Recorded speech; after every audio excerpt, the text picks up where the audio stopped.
Agora, numa quarta-feira, onde todos nós sabemos que é o dia que se vota em Brasília, na Câmara, com um pedido ao presidente da Câmara que pudesse vir e estar aqui.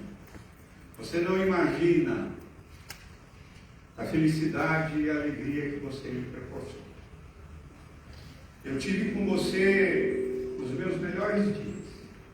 Naquela campanha em que nós começamos com 1% e acabamos ganhando a Prefeitura de São Paulo.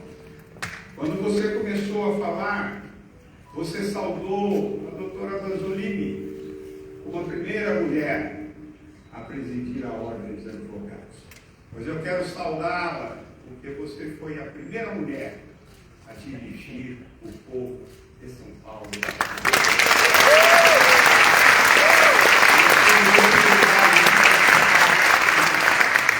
Então, é uma felicidade imensa esse seu gesto de carinho, de vir aqui pessoalmente me abraçar, me cumprimentar, me elogiar. E há pouco tempo atrás, no almoço que eu tive com a Luísa Luquina, eu estava meio chateado. E saí do almoço com uma injeção de ânimo, pelas coisas que ela falou, pela perspectiva dela, de lutar, lutar, lutar, e não parar de lutar. Então eu quero agradecer. Quero agradecer às pessoas que vieram aqui. Aos meus amigos do primário, do ginasial, do colegial, aos meus amigos da faculdade, amigos e amigas da faculdade, da minha turma, aos meus clientes da Lei de Segurança Nacional, aos familiares dos meus clientes da Lei de Segurança Nacional, aos advogados que representam aqui uma geração inteira de lutadores. Eu quero começar a dizer à senhora, doutora Vanzolini, eu sou da advocacia da resistência, eu sou da advocacia da liberdade, eu sou o advogado militante e o militante advogado. E eu não era para ser assim.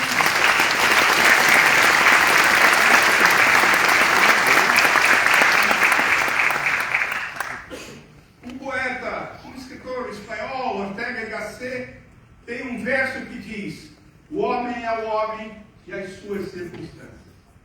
Pois foi uma circunstância, a prisão de um amigo, advogado de presos políticos, no boicote, no exercício da sua profissão, que me fez sair do escritório do meu pai, onde eu já estava trabalhando, e ir falar com ele com sorte. Aí, quero ajudar, quero ver se te liberar um pouco mais para você se dedicar à soltura do Edivaldo. Eu nunca tinha entrado numa auditoria militar, eu nunca tinha lido a Lei de Segurança Nacional, eu nunca tinha visto um preso político, eu nunca tinha visto uma pessoa torturada.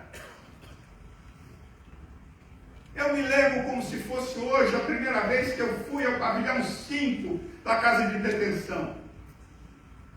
Eu chamei os clientes do escritório, que você me deu uma lista, e eu fui e eu não sabia o que falar com eles. Eu peguei a minha carteirinha da ordem, eles não me conheciam, eu não conhecia eles. Eu mostrei para cada um a minha carteirinha e disse: olha, eu estou ajudando o Ayrton porque o Edivaldo foi preso. E eu não tinha o que falar sobre eles, com eles. Eu não sabia dos processos deles, eu não sabia a situação deles. E aí me deu uma luz e eu comecei a perguntar um por um: como é que você foi preso? Qual é a acusação que fizeram contra você? E eu comecei então a ouvir uma ladainha, que é uma ladainha que me acompanhou esses anos todos na defesa dos presos políticos. O homem é homem, as suas circunstâncias, o prêmio é o prêmio, e as suas circunstâncias. Então eu quero dividir este prêmio.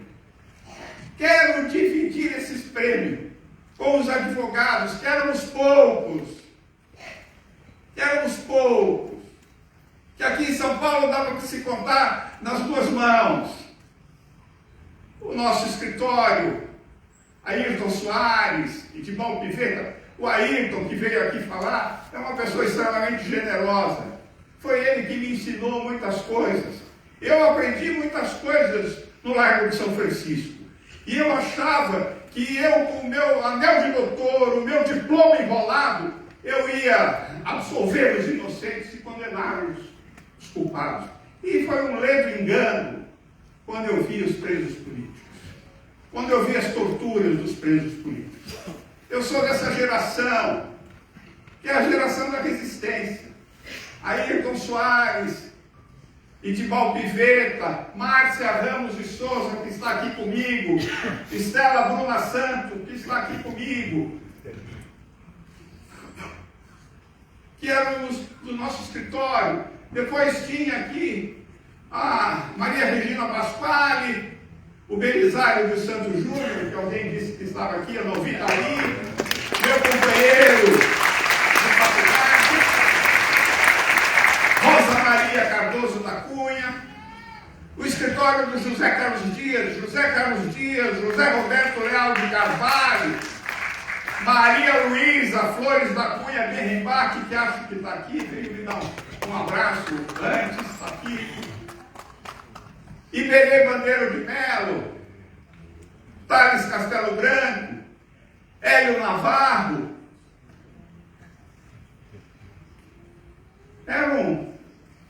Éramos poucos, mas éramos aguerridos. Éramos poucos, mas éramos atrevidos. Nós não ganhávamos nada, porque preso político não tinha dinheiro para pagar.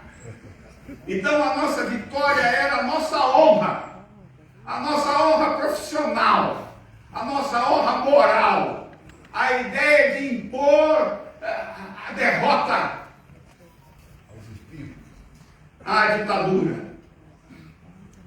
Cada vírgula que a gente... Vocês não imaginam o orgulho que tinha quando a gente quebrava a incomunicabilidade. Contra o boicote, contra o DOPS, contra o juiz auditor. A gente se batia e quebrava a incomunicabilidade. E saía lá de dentro para denunciar a tortura que o nosso cliente tinha sofrido. Michael Mary Nolan está aqui, me acompanhou quase a vida inteira nesses processos.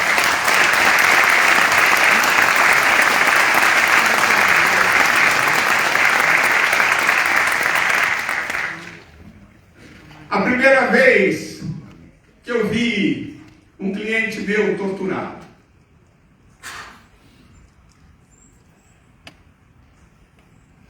Chacina da Lapa, 16 de dezembro de 1976, assassinato de Pedro Pomar e Ângelo Arroio, Comitê Central do Partido Comunista do Brasil, Rua Pio 11, na Lapa. Eu fui advogado, neste caso, do Aldo Arantes, do Haroldo Lima e do Vladimir Pomar. Quebra o pau para quebrar a incomunicabilidade deles. E no dia que eu consigo quebrar a incomunicabilidade, vem os três. O Aldo Arantes veio amparado por 2 investigadores do DOPS.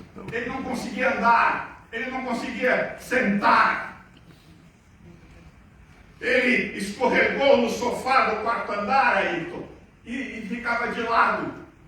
E eu me apresentei, ele me perguntou, invariavelmente era isso. Me perguntou da família, da Dodora, que está aqui comigo. E depois foi minha companheira na direção do Movimento Nacional pela Anistia do Comitê Brasileiro. E eu fui olhando, falei, Aldo, ele falou, eu não aguento mais. Eu estou sendo muito torturado.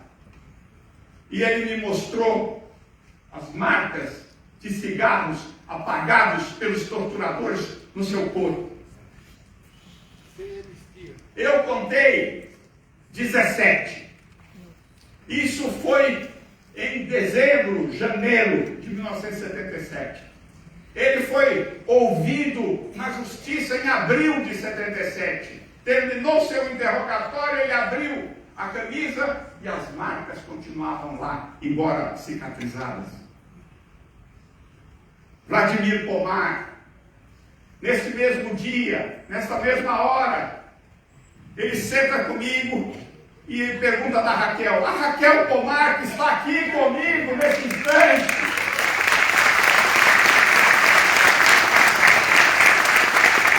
Pergunta da Raquel, dos seus filhos. Eu digo, a Raquel está bem, seus filhos estão bem. Ele falou, doutor, eu estou preocupado com meu pai. O seu pai, por quê? Porque eu acho que o meu pai está preso. Por que você acha que seu pai está preso? Porque eu vi em cima da mesa de um torturador um punhado de jornal Classe Operária que estava no bolso do paletó do meu pai. E eu, juro por Deus, aquilo foi um tsunami na minha cabeça. Eu não sabia o que eu ia fazer, eu não sabia o que eu ia falar. E eu disse a ele, Vladimir, seu pai foi assassinado. Sem anistia aos golpistas.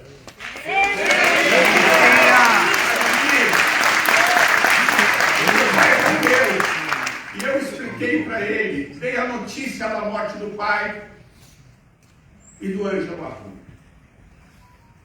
Vi o Haroldo Lima, os pulsos, nesse mesmo dia, os pulsos inchados, os joelhos inchados pelo pau de arara. A tortura é a destruição do ser humano. Na tortura, a dor inflige, que a tortura inflige no seu corpo, faz com que o seu corpo diga para sua mente, fale, eu não vou aguentar mais, eu não estou mais aguentando. E a mente diga para o seu corpo, eu não posso falar, eu tenho que me manter calado. E nessa dicotomia, nesta briga entre o corpo e a mente, se a mente vence, a pessoa morre.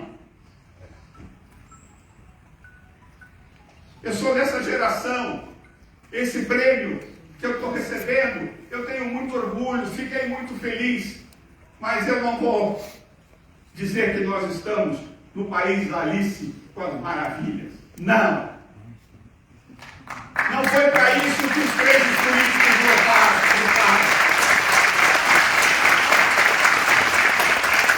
Não foi por isso. Eu quero fazer uma homenagem aos advogados com quem eu tive a honra de trabalhar. Eu fiz uma lista. Agora eu já não sei mais onde está isso. Mas vou achar.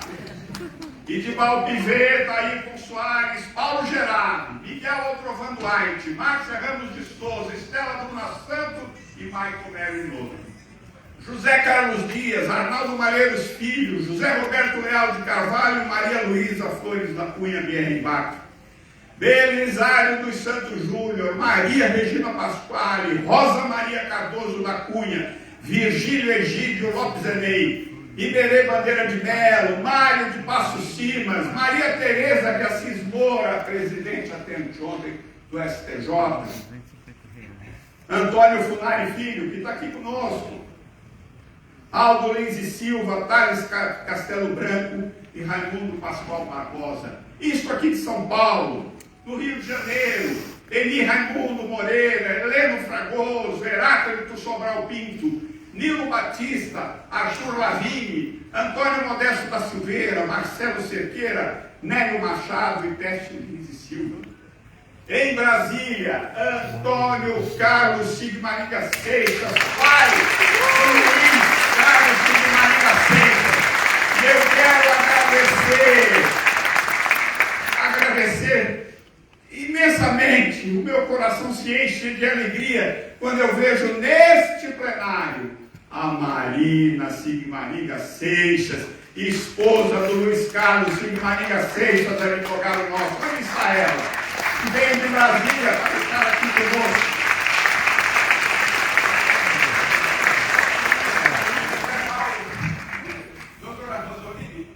Eu não tinha um tostão no bolso. Eu ia fazer sustentação oral na STM.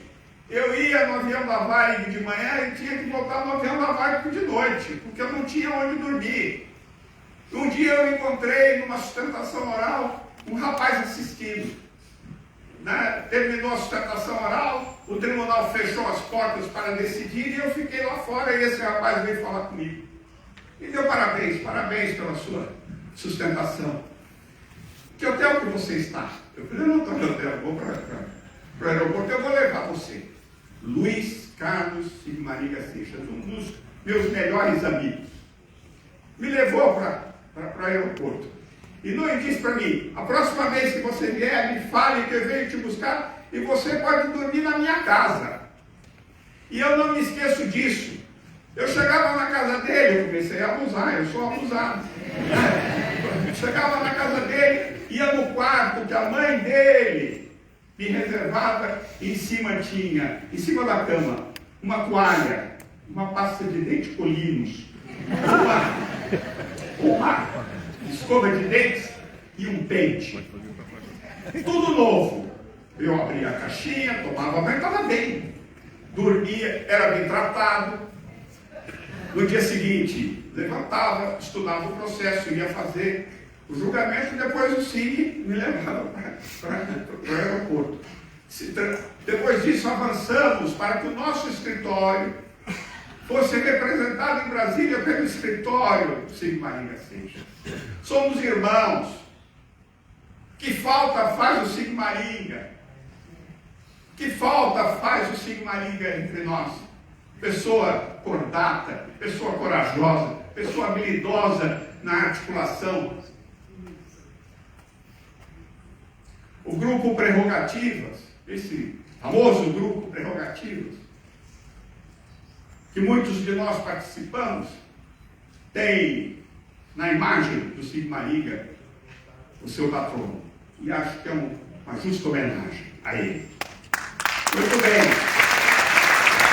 Brasília, José Paulo Sepúlveda pertence, Antônio Celso Nogueira Monteiro, Erilda Balduino. Pernambuco, Mércia Albuquerque Ferreira. Bahia, Ronilda Noblar. Ceará, Wanda Rita de Cássia Otto Sidou. Pará, Egídio Machado, Charles Filho e José Carlos de Castro. Esses advogados me ensinaram o que eu sou hoje. O homem é um homem e suas circunstâncias. As minhas circunstâncias é o convívio com esses advogados. Então, eu quero dizer para vocês, no fundo do coração, cada pedacinho deste prêmio pertence a esses advogados, uma fração deles que eu citei. Não era fácil advogar para presos políticos. Veja só, o crime político não existe. O preso político existe. E o preso político é preso político porque ele é perseguido. E ele é perseguido pelo tirano, ele é perseguido pela ditadura, ele é perseguido pelo repressor. Ele é um vencedor quando mantém as suas posições, embora derrotado, porque é condenado nessas leis extravagantes e injustas. Mas no fundo, ele é um vencedor. E o advogado de presos políticos é assim também. O advogado de presos políticos e os presos políticos são a moeda, uma só moeda com duas faces. O advogado de presos políticos sofre pelo preso político, pelo seu cliente. Sofre pela família, pela dor da família. E a única recompensa que tem é quando você sai com uma pessoa dessa da cadeia, livre, atravessando aquela rua, aquela praça em frente ao DOPS. Quantos de vocês aqui estão? Vejo o Reinaldo Morano, vejo o Carlinhos Liechtenstein, vejo o Paulo de Tarso, o Vanucci, vejo tantos companheiros que eu tive o orgulho de sair juntos, peito aberto, olhando por cima, entendeu? Porque dinheiro não tinha, mas tinha coragem, mas tinha dedicação, mas tinha ética, mas tinha moral, mas tinha sonho!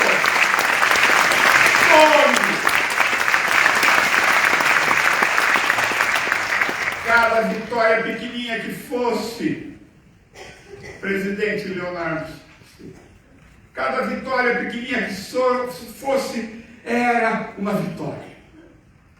Entendeu? Tinha 10 dias de incomunicabilidade. Se você conseguisse, doutora Luciana, quebrar a incomunicabilidade em 5 dias, era vitória. Se você denunciasse que a pessoa estava presa no doicode e a pessoa, o doicode com medo, então transferisse a pessoa para o DOPS, era vitória.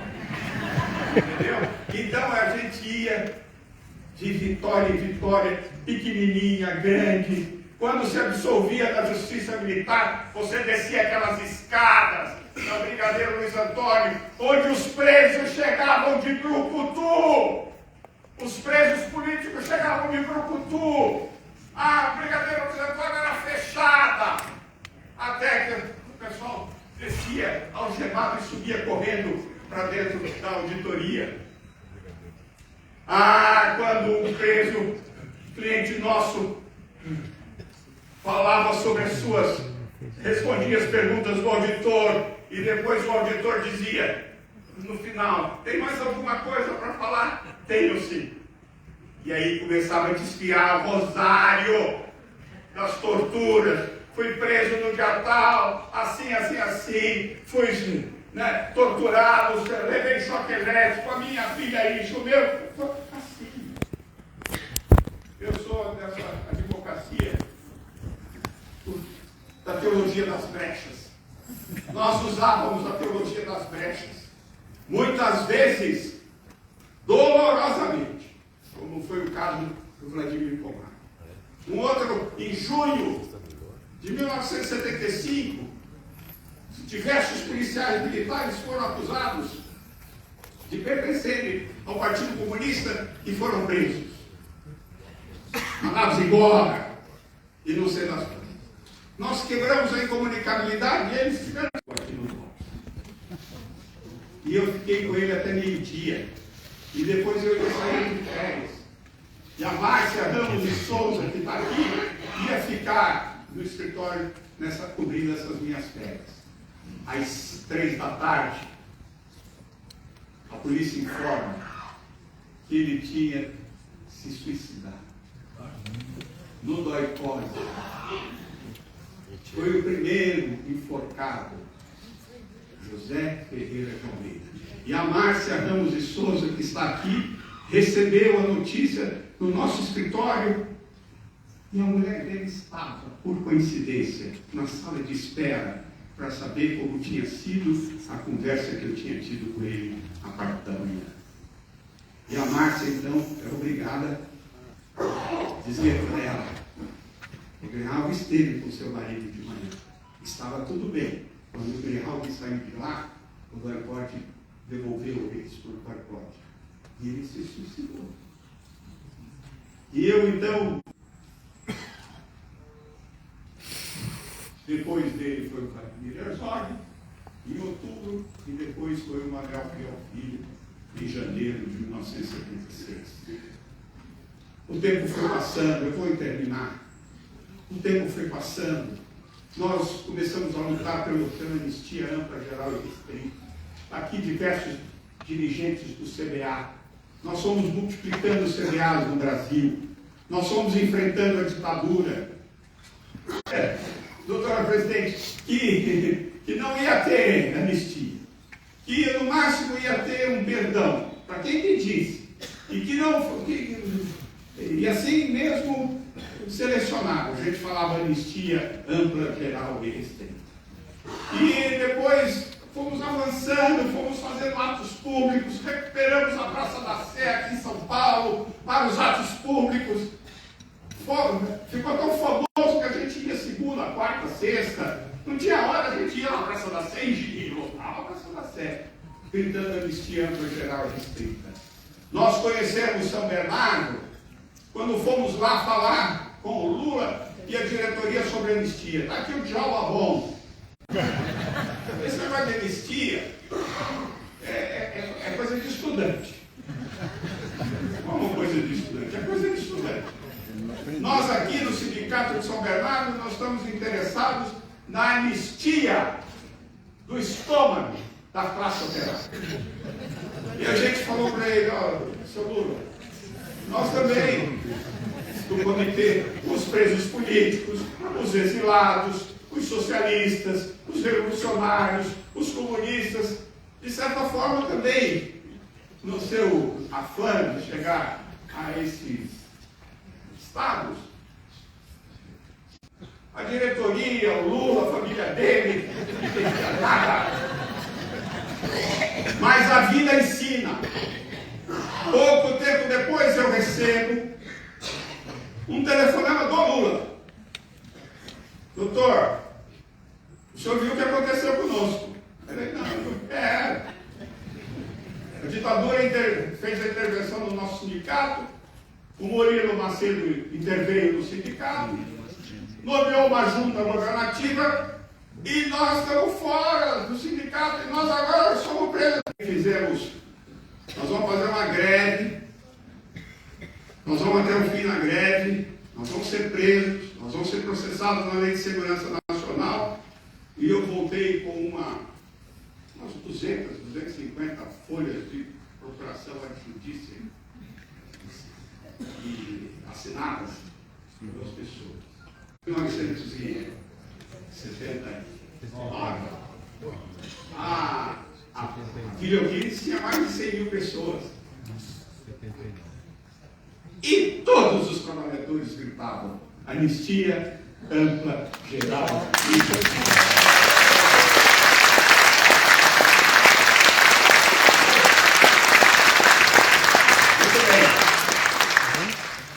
Então é isso. A gente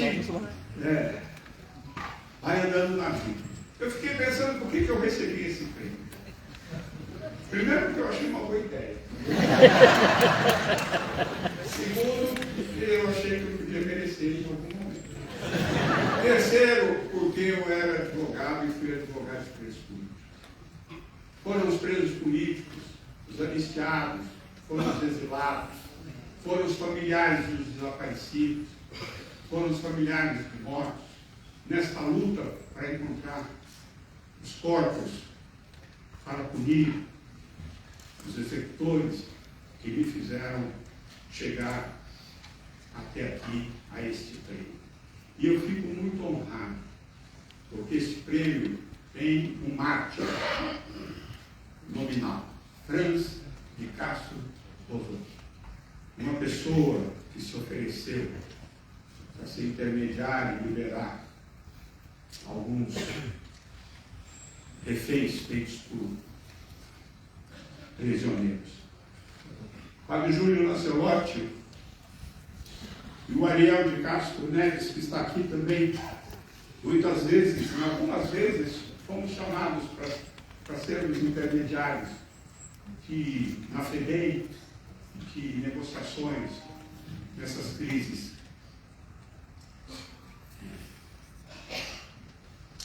Carcerárias. Última coisa que eu quero falar para vocês. Aqui se falou do projeto do Brasil Nunca Mais, aqui se falou de um monte de coisa, mas eu quero dizer para vocês o seguinte. Nós estamos assistindo, neste momento, a uma investigação que se desdobra na Polícia Federal, em Brasília, mostrando o risco que nós corremos há poucos tempos atrás de um novo golpe militar. Assassinatos organizados. Lula,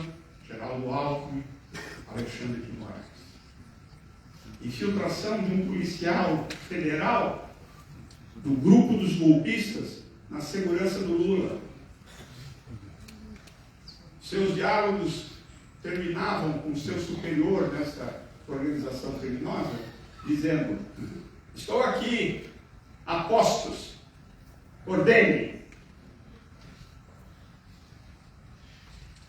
E esse assunto só não veio a calhar porque eles erraram a mão. Aquele 8 de janeiro possibilitou ao Lula juntar o poder judiciário, juntar o poder legislativo, atravessar juntos, de braços dados, tá certo? Os três poderes e a sociedade e a opinião pública. Mas eles articulavam. Eles estavam articulando. Eles prepararam a ideia de que as urnas eletrônicas não eram confiáveis. Eles foram, não só da cogitação, eles foram nos seus primeiros passos. Eles andaram, eles fizeram reuniões, reiteradas reuniões. O que nos faz lembrar que nós não estamos de todo imunes a essas pessoas. A volta dos totalitários, dos ditadores. Mas quem está aqui nesse plenário, quem está ali no segundo andar, quem está no andar de cima, nós todos que estamos aqui, nós temos que reafirmar o nosso compromisso. Nunca mais no Brasil ditadura militar. Nunca mais! Nunca mais! Nunca mais!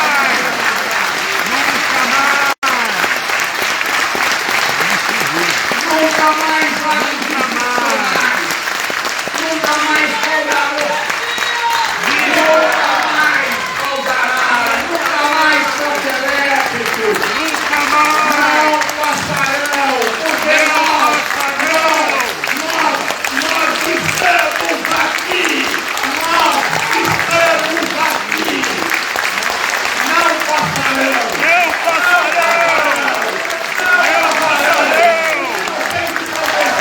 Aqui é o povo brasileiro, aqui são os resistentes, aqui é a democracia da resistência, da liberdade, da democracia, da justiça, a paz, tentativa de golpe.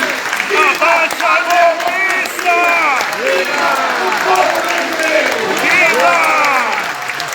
Viva Luiz Eduardo Grijalg!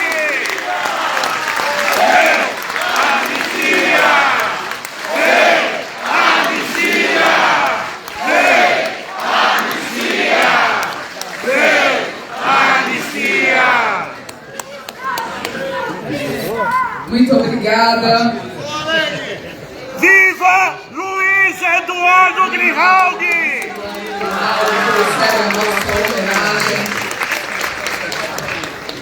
E é isso, sem retrocesso. Eu acho que uma das coisas muito bonitas que eu presenciei aqui foi a admiração. Né?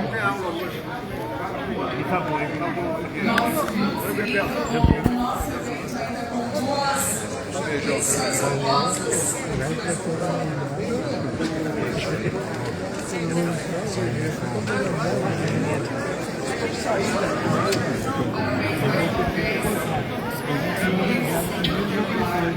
Quer usar o meu?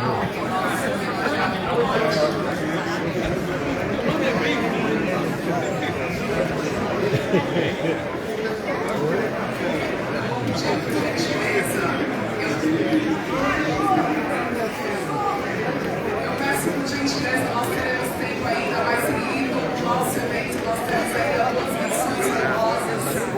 E teremos ainda também, no final desse evento, a gente aproveitar esse celular final, vamos seguir assim com o nosso evento. E aí, Vamos seguir assim com o nosso evento. De igual modo, esta cerimônia presta também justa menção honrosa a Cláudio Aparecido da Silva. Cláudio Aparecido da Silva, ele é ouvidor das polícias, professor de educação física, primeiro ouvidor egresso de uma comunidade, a favela Monte Azul, no Jardim Monte Azul, que tem uma trajetória que vai muito além, é vivência nas ruas, passando por trabalhos de engraxate, que o levou à militância nos movimentos negros e antirracistas, bem como a filiação partidária. Cláudio atuou como assessor do rapper Dexter, destacou-se como coordenador de políticas para a juventude da Secretaria de Direitos Humanos e Cidadania durante a gestão do prefeito Fernando Haddad e também como coordenador do SOS Racismo da Assembleia Legislativa do Estado de São Paulo entre 2019 e 2021. A sua gestão como coordenador de políticas para a juventude destacou-se por programas como Juventude Viva, voltado para os territórios mais vulneráveis da cidade, o ingresso da Casa Ângela para partos humanizados do SUS, Sistema Único de Saúde. Peço atenção, senhoras e senhores, Eu vou procurar ele. para as nossas menções honrosas, por gentileza. Ele também que esteve à frente do enfrentamento à violência obstétrica, que atinge majoritariamente meninas negras e periféricas. Pesquisa que levantou informações sobre letalidade na cidade de São Paulo nos últimos 10 anos. Eu peço uma calorosa salva de palmas para Cláudio Aparecido da Silva.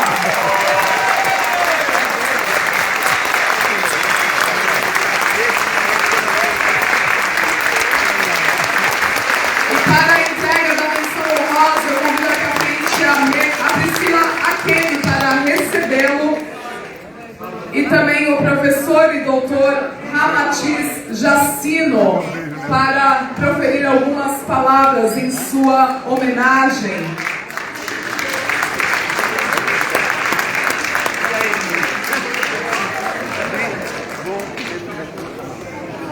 E aí, meu amigo? Tá bonzão? Esse companheiro te conhece de Receba algum nosso lugar. reconhecimento por toda a sua luta, Cláudio.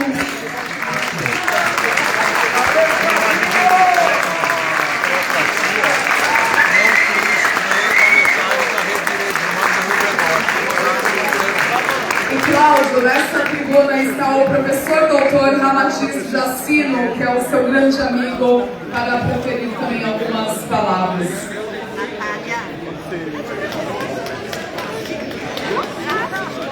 Bom, boa noite. Eu tenho uma tarefa muito difícil aqui, falar depois dessa apoteose que foi a fala do Luiz Eduardo Grijaldi. Eu queria iniciar me apresentando, primeiramente. Eu não sou advogado, sou historiador e sou professor da Universidade Federal da ABC e militante do movimento negro desde a década de 70. E também me autodescrever. Eu sou um homem negro, não retinto, tenho a barba grisalha, sou calvo, tenho 1,65 m, estou com uma camisa clara e um casaco que eu não sei descrever. Mas enfim, tenho misturado as cores aqui. Eu poderia falar um pouco da trajetória do Cláudio Silva, nosso Claudinho, mas isso já foi feito, inclusive. Mas eu queria começar apontando algumas semelhanças entre o Luiz Eduardo Grijaldi e o Cláudio Silva. O Grijaldi se notabilizou defendendo presos políticos ao longo daquele período de trevas, que durou de 1964 a 1985. O Cláudio Silva, ele se destaca em defesa intransigente dos pobres das periferias, dos negros em particular, vítimas da absurda turbulência policial que se estabeleceu no estado de São Paulo a partir da posse do governador Tarcísio de Freitas e o seu secretário de Segurança, Guilherme Derrite. A sociedade paulista tem assistido perplexa à conduta da Polícia Militar.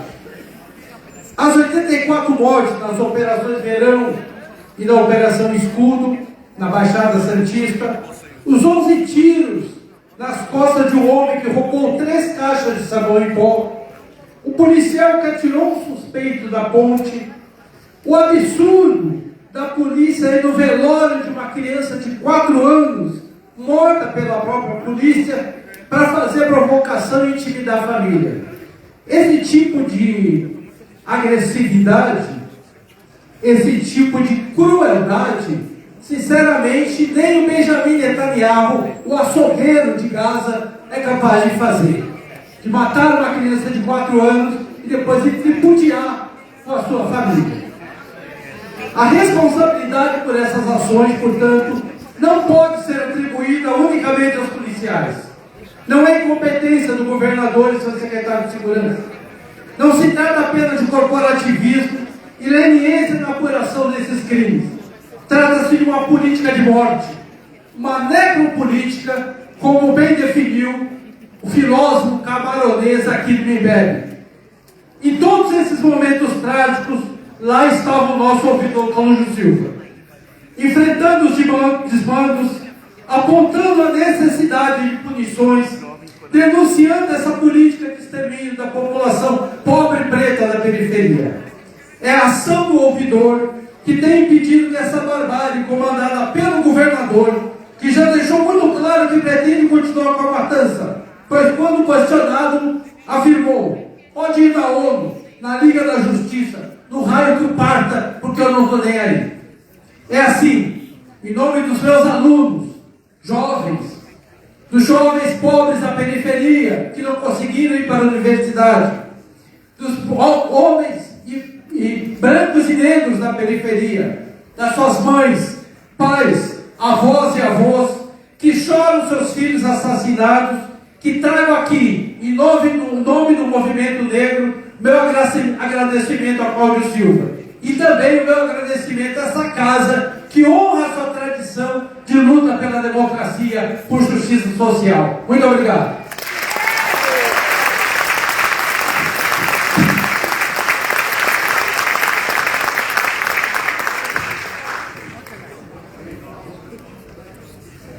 Muito obrigada, professor e doutor Jacima. E com a palavra agora, nosso Cláudio, que está recebendo essa menção honrosa. Por favor, Cláudio.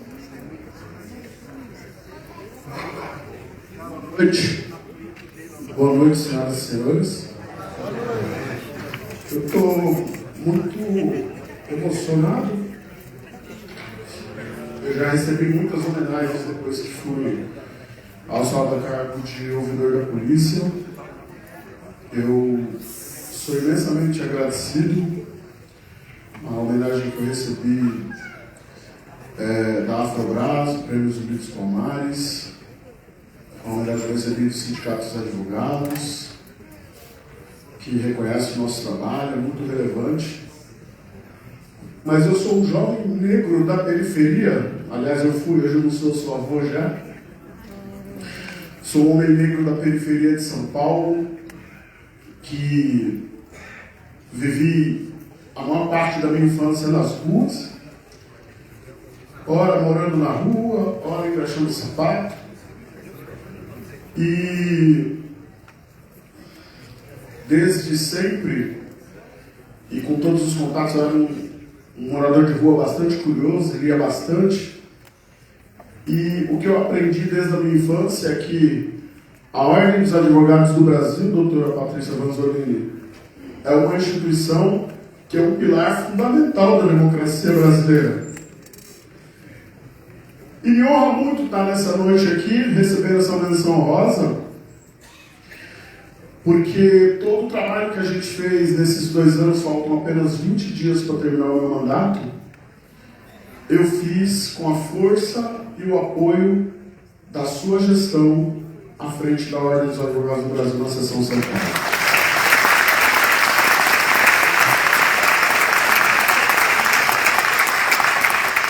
Eu quero mencionar especialmente aqui os advogados Cláudio Cardoso, Priscila Beltrame, doutora Alexandra, Rildo Marques,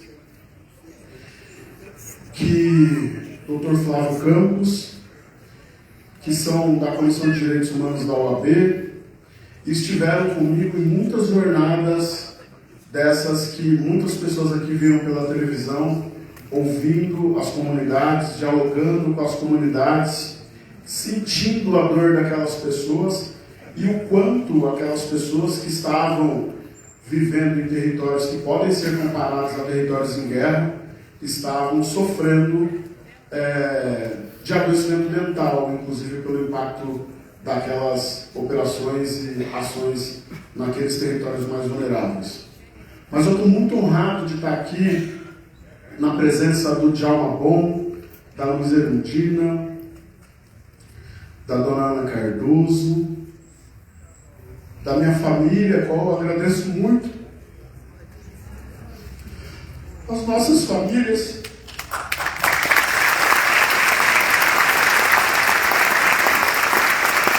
Dr. Luiz Eduardo Grimaldi. As nossas famílias são muito pacientes e são as que carregam o principal fardo das nossas escolhas. A minha esposa Patrícia, minha filha Ayana, que vocês acabaram de ver, meu filho Caio, o qual nós já tivemos inúmeras brigas pelas cobranças que ele faz da ausência do pai na vida dele. Dá um beijo especial na minha nora Suzana, que também está aqui, mas também a minha filha Kézia, que não está, e a minha filha Amanda, que mora no Espírito Santo, não pôde estar aqui. Eu ofereço essa menção honrosa a todos e todas que lutam por direitos humanos nesse Brasil, especialmente aqueles e aquelas do movimento negro, professor Ramatiz Assino, Eufrásio Gato Félix, Silvio Lopes, GG, que está aqui em cima, Zafira, que eu vi aqui, que é uma militante de base, lá de Ferraz de Vasconcelos, Tiago, Vicenta, e o pessoal da Nova Frente Negra Brasileira, o Dr. Ed está aqui. Ofereço também a todas as pessoas que... Eu sou o único ativista da minha família. E eu digo para as pessoas, Dr. Leonardo Sica, que eu sou fruto da construção coletiva, da luta coletiva. Então, essas pessoas, o professor Ramatiz, Dr. Luiz Eduardo Grimaldi, a Silene Obice, que está aqui em cima, essas pessoas me formaram, me forjaram e me trouxeram até aqui. E eu digo que, vindo de onde eu venho, com a história que eu tenho e com essa formação que essas pessoas me deram, eu não poderia à frente da ouvidoria da polícia do Estado de São Paulo. Então, essa menção honrosa, essas homenagens todas que eu recebi no decorrer dessa trajetória, são resultado da construção de cada um e cada uma de vocês que formaram esse pequeno homem que está aqui na estatura, mas ser humano formado com um pouquinho do DNA de cada um e cada uma de vocês. Eu estou muito feliz, eu fico muito honrado, porque, como eu disse aqui, a OAB é uma inspiração no que diz respeito à defesa da democracia e do Estado Democrático de Direito, que é o que a gente tem defendido por todo o tempo na ouvidoria da polícia. E quero dizer para todas e todas as pessoas aqui que daqui 20 dias finaliza o nosso mandato na ouvidoria da polícia e a gente finaliza esse mandato com o sentimento do dever cumprido. Cumprido porque tive o apoio da Ordem dos Advogados do Brasil. Cumprido porque tive o apoio da Rede contra o Genocídio. Cumprido porque tive o apoio da Comissão Aires, do Fórum Brasileiro de Segurança Pública, do Instituto Sou da Paz, da Comissão de Direitos Humanos da OAB, da Comissão de Justiça e Paz da Arquidiocese de São Paulo, do Movimento Negro Brasileiro, de vários e várias, que em muitos momentos, quando a gente se sente sozinho nesse espaço, nesse ambiente, nos ligam e nos dão força, nos valorizam e apoiam essa luta que é muito difícil de ser feita, dada a truculência e a arbitrariedade a qual nós estamos vivendo no Estado de São Paulo. E tenho certeza absoluta que com a lista tríplice que nós formamos para a submissão ao governador, esses enfrentamentos continuarão e serão firmes, tanto quanto foram nos últimos 1 ano e 10 meses, serão firmes daqui em diante, porque conheço e confio as outras 2 pessoas que estão na lista tríplice e valorizo e sei do compromisso que elas têm com a luta. E faço um pedido especial a todas essas entidades e organismos e organizações que caminharam conosco, especialmente aqui ao Dr. Leonardo Sica, novo presidente da OAB a partir do próximo ano, que continuem firmes junto com a ouvidoria da polícia, enfrentando o arbítrio, a violência e em defesa dos direitos humanos. Nós não somos e nunca seremos contra a polícia, contra qualquer polícia do Brasil, porque a gente sabe a importância e a relevância das forças policiais do Brasil. Mas nós seremos firmes contra os arbítrios cometidos por qualquer polícia e qualquer gestão que esteja à frente das polícias, e também defenderemos aqueles e aquelas que nas fileiras dessas corporações tiveram seus direitos humanos vilipendiados, não reconhecidos e atacados. É por isso que hoje eu tenho a satisfação de ter aqui comigo vários policiais.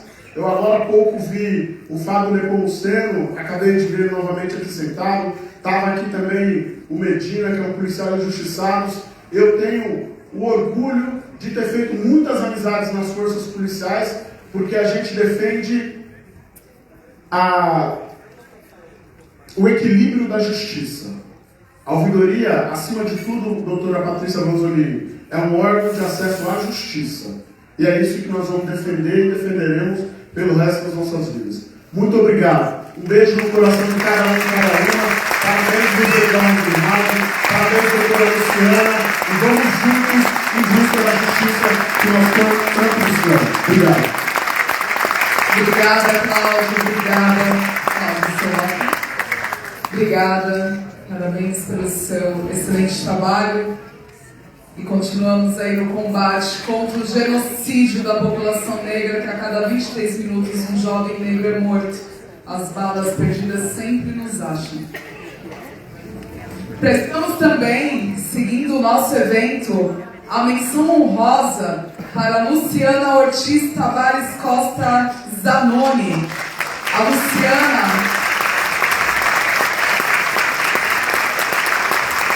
Ortiz Tavares Costa Zanoni é juíza federal desde 1999, doutoranda em Direito Constitucional na Pontifícia Universidade Católica de São Paulo, mestre em Direito das Relações Sociais pela Pontifícia Universidade Católica, a PUC São Paulo, mestre em Gestão e Políticas Públicas pela Escola de Administração de Empresas de São Paulo, Fundação Getúlio Vargas, foi diretora do Fórum e vice-diretora do Fórum da Justiça Federal de São Paulo, co-criadora do Programa de Gestão e Inovação, InovaJusP, e do primeiro Laboratório de Inovação do Poder Judiciário, IJusP-Lab, da Justiça Federal de São Paulo. Ela que foi presidente do Juizado Especial Federal de São Paulo e diretora da Associação dos Juízes Federais do Brasil e de São Paulo e Mato Grosso do Sul. Compôs grupo de trabalho do LIODES, que é o Laboratório de Inovação, Centro de Inteligência e Objetivos de Desenvolvimento Sustentável do CNJ, e atualmente compõe o Comitê Nacional Pop Rua Jude.